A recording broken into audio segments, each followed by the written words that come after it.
Welcome to Bethel Online Education Hub. Learn anytime, anywhere.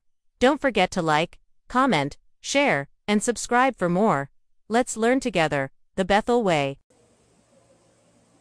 Good day, everyone. Can you imagine a world without cell phone, electricity, or even rice farming? How did people live thousand years ago? I'll show you an image of early humans hunting. A rice field, a factory with smoke, a modern skyline. What difference can you see in this image? How do these reflect changes in human life? Today, let's trace the journey of human society from simple hunting groups to modern, technology driven cities. What is cultural and socio political evolution?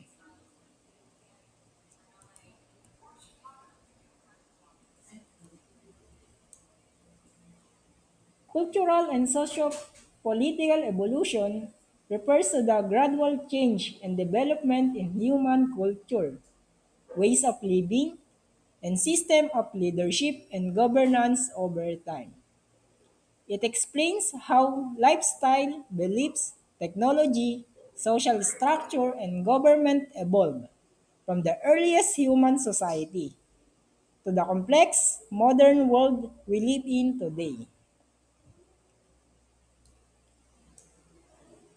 Cultural evolution focuses on change in ways of earning and living from hunting, farming, working in factories, online jobs, tools, technology, and inventions. Tradition, belief, language, and arts, social customs and practices. Socio-political evolution focus on how leadership and decision-making system change over time. Societies move from tribal groups to kingdoms, nation states, and international governments. New laws, rights, and organization developed to manage growing population and complex communities. Let's begin traveling back to the earliest chapter of human history, a time when there were no cities, no farms, and no technology. People lived in small groups and moved from place to place, relying on nature to survive. This way of life is what we call hunting and gathering societies. Hunting and gathering societies, the oldest and most basic way of economic subsistence in human history. People made use of simple tools to hunt animals and gather vegetation for food, relying entirely on nature for survival. Small groups consisting of 20 to 50 people, dependent on hunting wild animals and gathering wild plants for food. No permanent settlements. They moved from place to place in search for food and water. Egalitarian society. Everyone has considered equal. There were no formal leaders or social classes. Shared foods, tools, and responsibility among group members. Believe in nature, spirit, and practice animism. They believe natural objects and animals have spirit. Socio-political structure. Decisions were made through discussions and consensus within the group. No formal government or rules existed. Authority was based on age, experience, or skills, especially in hunting or knowledge of natural resources. Social control was maintained through customs, traditions, and mutual cooperation. During most of history, Humans made their living by hunting and gathering. By the end of this time period, Cro-Magnon man had developed art and complex tools like knives, throwing spears, fish hooks, harpoons, and sewing needles. After thousands of years of hunting and gathering, human life began to change. People discovered how to plant crops and raise animals for food, which allowed them to settle in one place and build communities. This major turning point in history is called Neolithic or Agricultural Revolution. It changed how people work, live, and organize their societies. The Neolithic Revolution was one of the most significant turning points in human history. It marked the shift from a lifestyle of hunting and gathering to farming and food production. Humans began to domesticate plants and animals, leading to the development of permanent settlements, surplus food, and more complex societies. Key characteristic of Neolithic Revolution: domestication of plants and animals. Humans learned to grow crops and raise livestock for foods. Development of permanent settlement, like village and early towns. Surplus foods production, enable population growth and the emergence of specialized jobs like farmers, potters, and weavers. Social division began to appear.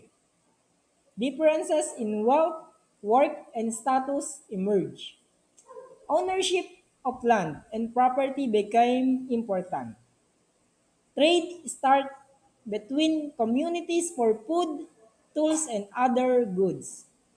Creation of pottery, weaving, and improved tools for farming and storage. Socio-political structure in Neolithic Revolution. Emergence of tribal leaders, elders, or chiefs to organize work, manage food storage, and resolve disputes. Community were governed by small council or assemblies of elders. Rules and custom became more formalized to emerge growing population. Social stratification began to take shape. People become less nomadic, leading to the rise of village and early towns. Development of agriculture increased food security, led to advances in tool making, pottery, and textiles. Human life expectancy and population increased through disease spread more easily in settled communities, laid the foundation of the development of civilization. Yan, tayo mahaba. The Industrial Revolution was the major period of transformation in human history, marked by the shift from agricultural-based economies to industrialized, factory-based economies. New inventions and machines drastically changed how goods were produced, how people worked, and how societies were organized. Introduction of machines and factories to replace manual labor. Use of steam engines, mechanized tools, and transportation system like trains and steamships. Rapid urbanization. People move from rural areas to cities to work in factories. Growth of large industries such as textile, coal mining, steel, and shipbuilding. Mass production of goods made products cheaper, and more accessible. Emergence of capitalism and large business owners, harsh factory condition, long working hours, and child labor were common in early industrial cities. Cultural and social change upon industrial revolution. Traditional family role change as more family members work outside the home. Rise of formal education system to train skilled workers and professionals. Increased social inequality. A wealthy upper class of factory owners and larger working class. Growth of new ideologies such as liberalism, socialism, and workers' rights movement. Development of modern science and technology. Socio-political structure in Industrial Revolution. The rise of nation states with centralized government. Creation of legal system and labor laws in response to industrial problem. Growth and domestic movement, advocating for workers' rights and voting rights. Labor union were formed to demand better working conditions and fair wages. Increased military strength and expansion of empires through colonization as industrial nations compete for resources. Impact of human life in industrial revolution. Shift from agricultural based rural living to industrial urban living. Improved transportation and communication system. Increased population growth in cities. Introduction of public health issues like pollution, overcrowding, and disease outbreak. Major technological and scientific discoveries that paved the way of modern invention. Fast forward to the modern world, a time when machine, computers, and internet run our lives. In this new period known as the post-industrial era, information, services, and technology replace factory work as the center of the economy. In this era, introduce us to smartphone, social media, international cooperation, and new challenges in politics and society. The post-industrial era marks the period when societies transitioned from economies based on industrial manufacturing to economies driven by services, information, technology, and innovation. While industries and factories remain, much our modern life now revolves around knowledge, digital technology, and global interconnectedness. Key characteristic of post-industrial era: shift from factory and industrial work to service-based, information and technology-driven jobs. The rise of computers, internet, digital technology, and automation. The rapid growth of globalization. Increased connection and interaction between countries through trade, communication, and migration. Decline of heavy industries in favor of finance, healthcare, education, technology services, media, and creative industries. Emergence of knowledge economy, where information is a key resources. Increase focus on environmental awareness, human rights, and sustainability. Cultural and social changes in post-industrial era. Growth of social media, smartphone, and virtual communication. The development of consumers' culture, emphasizing on buying goods and services for comfort, convenience, and status. New social values promoting gender equality, cultural diversity, environmental protection, and mental health awareness. Rise of global pop culture through movies, music, internet trends, and digital platforms. Shifting family structures, increase in dual income household, single parents, family, and alternative lifestyles. Socio-political structure in post-industrial era. Formation of international organizations such as United Nations, ASEAN, Europe, European Union to manage global issues. Governments expanded to provide social services like healthcare, education, pension, and welfare programs. Increasing role of human rights advocacy and legal protection for marginalized groups. Rise of digital democracy. People participate in politics through online platforms, such as social media campaigns and global movements.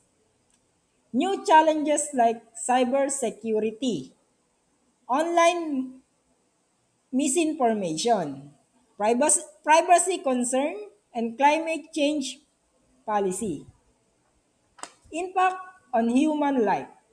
Instant global communication by internet and mobile devices.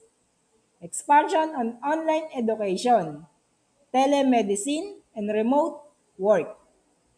Growth of international migration and cultural exchange.